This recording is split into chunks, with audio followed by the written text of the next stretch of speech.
এরই মধ্যে এই স্যালাইনের মৃত্যুর ঘটনায় ইতিমধ্যে জোড়া জনস্বার্থ মামলা দায়ের করা হয়েছে এবং যার শুনানি প্রথম মামলা হিসেবে বৃহস্পতিবার হাইকোর্টে শুনানির সম্ভাবনা রয়েছে। এই বিষয়ে বিস্তারিত তথ্য জানবো, আমাদের সঙ্গে আমাদের প্রতিনিধি সৌভিক মজুমদার রয়েছেন।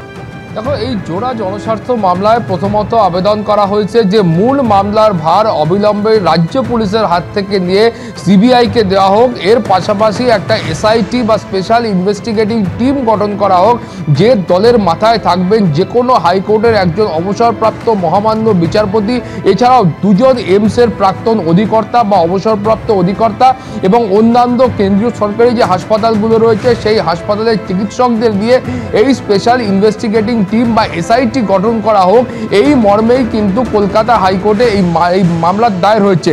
এখন মূলত যে অভিযোগ করা হয়েছে সেই অভিযোগে বলা হচ্ছে যে 2024 সালের মার্চ মাসে কর্ণাটক সরকারের তরফ থেকে এই রিঙ্গাল ল্যাকটেট বা আরএল স্যালাইনকে যে প্রস্তুতকারী সংস্থা আছে সেই সংস্থাকে 3 বছরের জন্য ব্ল্যাকলিস্টেড করা হলো। তারপরে সেই কর্ণাটক সরকারের তরফ থেকেই পশ্চিমবঙ্গের যে প্রশাসন রয়েছে পশ্চিমবঙ্গ সরকারকেও অবগত করা হয়েছিল যে এই সংস্থাকে তারা ব্যান করছেন এবং তার কারণ কি, ব্ল্যাকলিস্ট করার কারণ কি সেই কারণও তারা উল্লেখ করেছিলেন। কিন্তু তারপরেও কিভাবে সরকারি হাসপাতালের যে ভাড়ার রয়েছে সেখানে এই রিঙ্গাল ল্যাকটেটের মতো ওষুধ এখনো পর্যন্ত সেগুলো আছে এবং সেগুলো রোগীদের দেওয়া হচ্ছে, সেগুলো প্রসূতিদের দেওয়া হচ্ছে, এই গোটা বিষয়টা কিন্তু তদন্ত করে দেখা হোক, এই মর্মেই আর্জি করা হয়েছে আর জানানো হয়েছে। এবং তার পাশাপাশি যেটা বলা হয়েছে, আরও অভিযোগ করা হয়েছে যে একেবারে চলতি মাসে এই মাসেও আর্জি করার মতো সুপার স্পেশালিটি হাসপাতালে সেখানেও কিন্তু এই আরএল স্যালাইন এই ধরনের একটা যে ওষুধ রয়েছে সেই ওষুধের প্রয়োগ করা হয়েছে এবং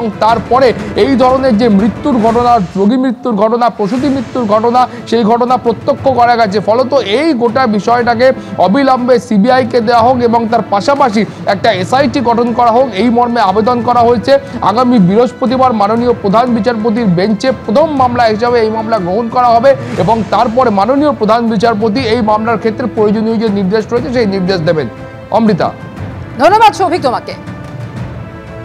অর্থাৎ জোড়া জনস্বার্থ মামলা এবং মূল অভিযোগের তদন্ত রাজ্য পুলিশের কাছ থেকে সিবিআইকে দেওয়ার আর্জি জানানো হয়েছে এই মামলায়। তবে ইতিমধ্যেই এই ঘটনায় রাজ্য স্বাস্থ্য দপ্তরের দিকে আঙুল তুলতে শুরু করেছেন বিরোধীরা।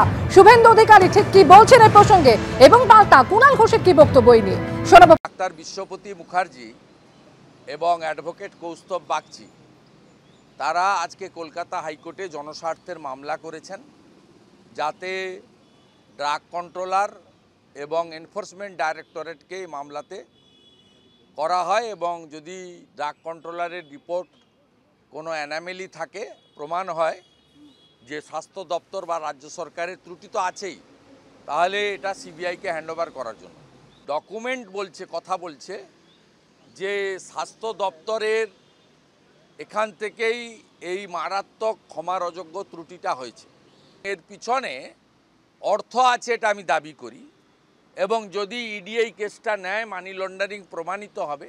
আরজি করে তো ওরাই সিবিআই চাই বলেছিল। সিবিআই তদন্তের রিপোর্টটা যেহেতু প্রমাণ করে দিল কলকাতা পুলিশ ঠিক ছিল, এখন বলছে আমরা সিবিআই চাই না, সিবিআইকে মানি না।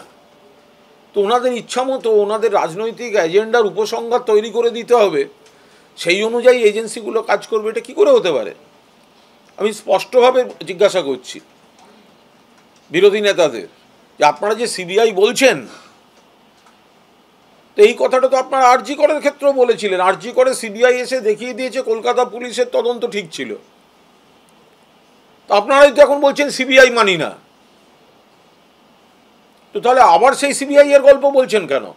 আরজি করের ঘটনার পর ওই কথায় কথায় সিবিআই চাই, এটা বন্ধ করে দেওয়া উচিত।